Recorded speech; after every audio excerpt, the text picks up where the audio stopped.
So dito nga po mga kalingap mga ka-EDC, totoo nga ang balita tungkol kay Kalingap Edu, Papa Dan at Kuya Joms. At si Kalingap Rab na po mismo ang may sabi. So yan po yung ating pag-uusapan po mamaya mga kalingap mga ka-EDC. Pero bago po natin ipagpatuloy ang video ito, sa mga bago pa lang po sa ating munting channel, huwag po natin kalimutang suportahan ang ama ng Kalingap, Kuya Val Santos Matubang at Kalingap Rab. At paunawa, panoorin po muna ang full video bago mag-comment para malaman ang nilalaman nito.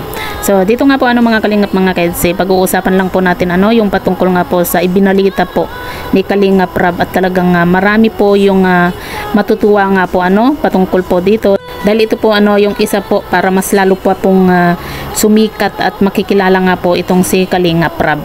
Ganun na rin po itong si Kalingap Edu, Papa Dan at Kuya Joms nga po, kung sakasakali nga po mga kalingap mga ka-EDC. At yan nga po mga kalingap mga ka-EDC, ininbitahan nga po itong si Kalingap Rab sa Family Feud.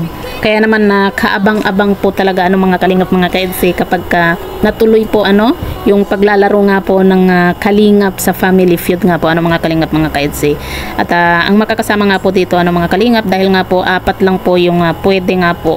At ang makakasama po dito ay si Kalingap Edu, Papa Dan at Kuya Joms nga po, at itong si Kalingap Rab. Pero yun nga po mga kalingap mga ka-EDC, kung sakasakali po na makakasama nga po itong si Kuya Bal, ay mapapalitan po itong si Papa Joms.